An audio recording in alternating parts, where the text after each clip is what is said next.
Alright, so if you're watching this video, that means you have hopefully seen my novelization of Game of Thrones Season 7 and found me just interesting enough to see my breakdown of the writing.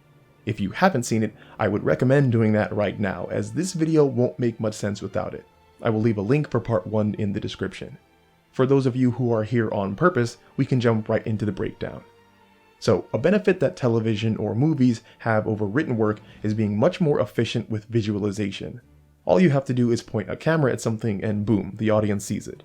Of course, written storytelling doesn't work anything like that.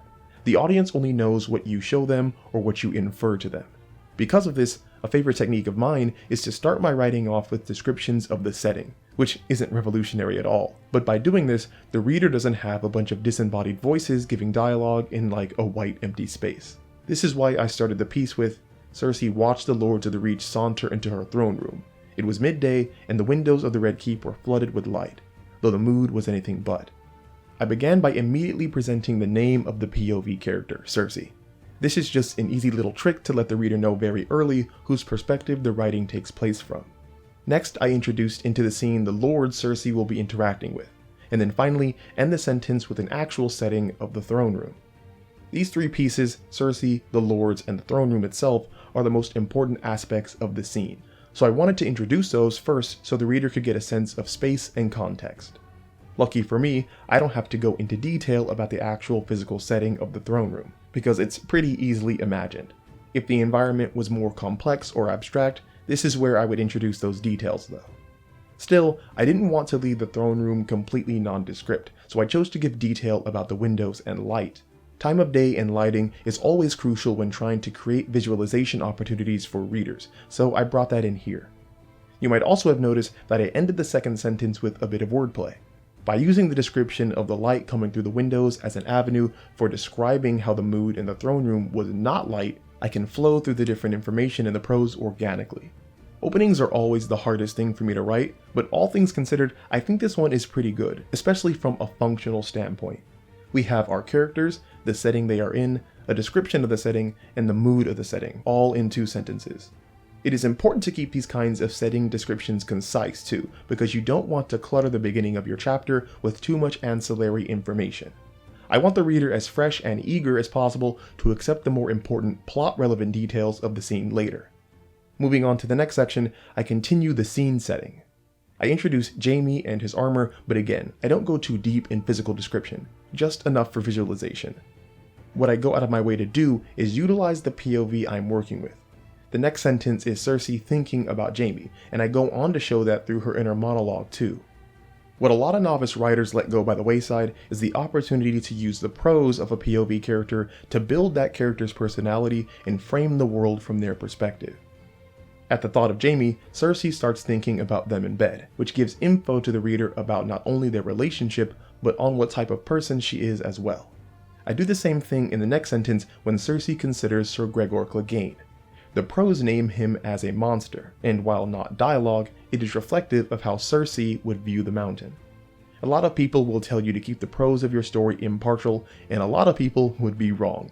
Allowing the prose to be influenced by the POV character gives your writing an opportunity to truly create a world from the perspective of that character, along with establishing unreliable narrators that can create a complex story. Now, going back to Qyburn and Gregor, I chose to mention them in the same sentence just because they are very closely related in the narrative anyway. As for Gregor's description, I went for a bit of a poetic approach that accentuated his more intense, unnatural features. And as a running theme, I kept the descriptions concise. Finishing up the immediate description of the setting, I end with the Iron Throne. The Iron Throne is the centerpiece of the room and very important to Cersei, so I chose to give it its own sentence and description, while also putting it at the end of the paragraph. Recency and latency bias is a huge thing in writing, meaning that readers are most likely to remember things that happen at the beginning and end of sections. Most obviously, this typically means at the beginning and end of stories, but it also applies to the beginning and ends of chapters, and the beginning and ends of paragraphs. So pro tip, if you want to make sure that a reader really takes away something in your writing, put it at either the beginning or end of a section. I also used internal monologue to cut up the monotony of opening the chapter with 9 sentences of setting descriptions. Engaging stories are based in characters, so another pro tip is to insert some inner monologue whenever you are feeling that your descriptive prose have pulled back from the characters. Inner monologue snaps the reader right back to the perspective of the characters. As for the contents of the inner monologue, I just went with my gut and wrote something that I thought Cersei would think. She counts herself as so great and mighty, so I wanted her thoughts to reflect that. Continuing on, we have this section where Cersei addresses the lords about Daenerys and her army, which is more or less pulled straight from the scene, just condensed and rearranged a bit. As this kind of project is really a mix of both creative writing and editing, I wanted to keep as much as possible from the source material. I only want to change what I think is absolutely necessary. If it ain't broke, don't fix it. So immediately after Cersei's dialogue, I introduced the other lords, almost like how a camera would cut between characters.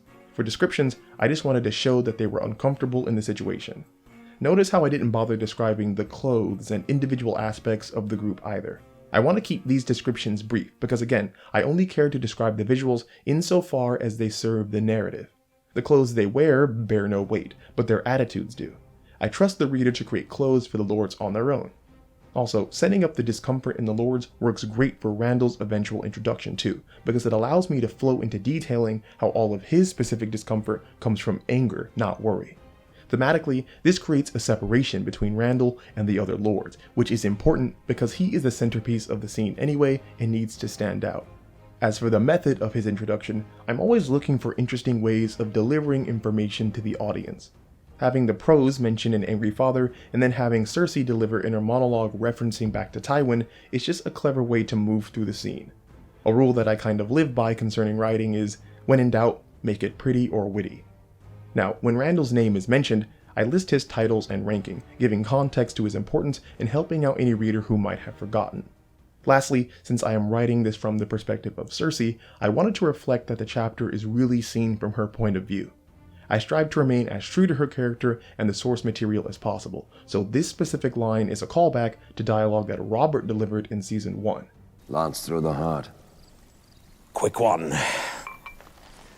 Lucky for you.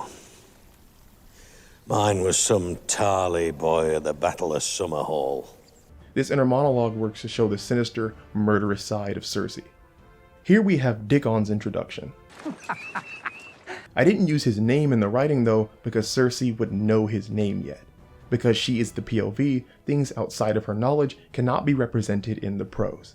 As for Dickon's description, I continued to keep things concise. The inner monologue here is meant to show that at the end of the day, Cersei really didn't like Robert and is too prideful and self-centered to take cues from him. It was important to include this from a standpoint of consistency too. It is meant to show that murder was an option that Cersei considered during the events of this meeting, but one she ultimately opted against. This is important to keep in mind when Randall starts jawing off at Cersei and she has a rather tempered reaction to it. Getting back to the Cersei speech, this is another section that was pulled straight from the source episode. So previously I talked about the benefits that a medium like television would have over written storytelling, but it's a two-way street. With writing, you can really dive into a person stewing in a situation. Each moment in a book is as long as the sentences that describe it, so I wanted to show Cersei's paranoia and discontent with the Lords of the Reach. The prose remarks them as sour, and then her inner monologue gives indications of her insecurity. Cersei thinks she's just better than all these men, so I use words like roar, scurry, and rodents in the prose to exemplify her feelings of grandeur. Martin also likes to make use of animal motifs, so I thought these fit well in the novelization.